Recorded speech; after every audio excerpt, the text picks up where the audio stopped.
Thank you for watching my video. My name is Hyunju. Today we're gonna talk about how to deploy using Docker to DockerHub. Throughout this video, firstly, we're gonna talk about what is Docker. It's related to our previous video and Docker's popularity. Secondly, we're gonna talk about container versus virtual machine. Thirdly, Docker's three components, which are Dockerfile, image, and container. Finally, we're going to talk about commands of Docker to deploy to DockerHub. As I mentioned in the previous video, Docker is a tool that can pack the application in the container. The source code file is needed for our application and assets that we use for our application, system tools, which is configuration and environment settings. All the dependencies are gathered together to easily deploy to other servers, PCs, and environment with different specifications. Today, Docker is very popular. That's the reason why we need to run the Docker. But we don't have to run everything just because it's popular. Then what is the real reason why we should run and use the Docker?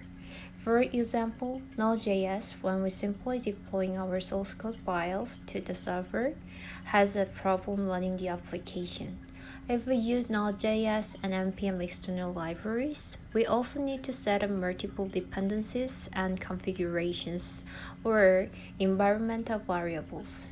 Installing and configuring all of these on each server, on each developer's PC, is quite hard and error-prone. If we have Node.js and the server has Node.js, we thought it will work properly if we deploy the Node.js. But there are numerous errors. If we debug it to find the reason why it doesn't work on the server, we can see that is because the version of Node.js is not correct. It is a Docker that is used to solve these hassles.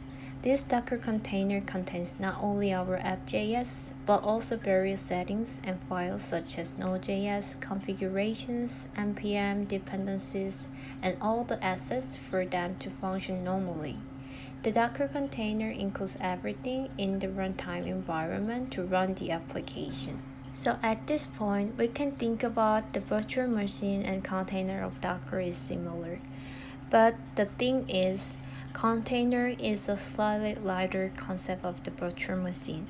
In the container, a container is installed internally in the host OS, installed in the container itself.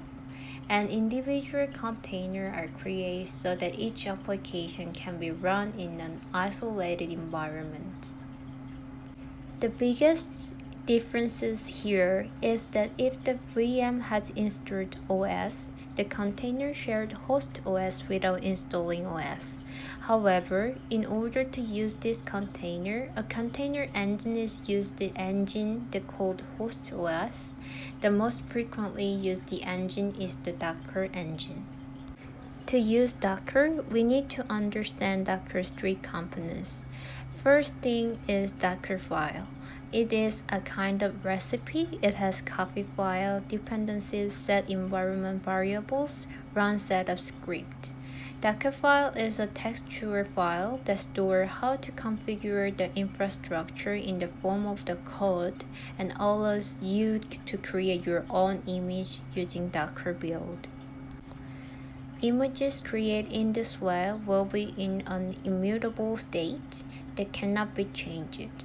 Docker image is a form of the grouping server program, source code, and libraries and compose executable required for service operation in Docker. In other words, all the files required to run a particular process. An image can create multiple containers, and even if the container is deleted, the image remains unchangeable. The Docker image can be versioned and pushed through the DockerHub, a service similar to GitHub. Various APIs are provided to automate as much as you want. The container is created executed by adding a read and write layers to the image layer. Therefore, even if multiple containers are created, only the minimum capacity is used. Container is the ability to run system files in isolated environments. Application works in container. It is to run the application using the image to run the application we prepared. To build and deploy the application using Docker, which commands that we need to use? First command is docker build. In this command, .docker is the image's name that we can configure, and the build is used to build the Docker. Second one is docker image command. This command that we can see the images that we have. Docker run and dp8080 .docker means we can run the Docker image the names of .docker at our localhost 8080 port. Docker PS that we can check the container's ID, image, command, created status, ports, names, also server's running status. After that, if we want to push the Docker container to our DockerHub, we need to set the name of image and DockerHub repository names to same. To change the image's name and push our Docker, we can use the Docker tag .docker latest gen lee Docker example latest. In this command, Docker example is repository name and latest is tag name. Using the Docker's account ID and account password, we can log into our Docker and Docker push to use the push the Docker container. What I found through this process was that it was difficult to understand the concept of Docker, but the usage was simpler than I thought. But what we need to develop here is how much more efficiently we are writing a Docker file, and I hope we can find out how to write more efficiently in the next video. Thank you for watching video today.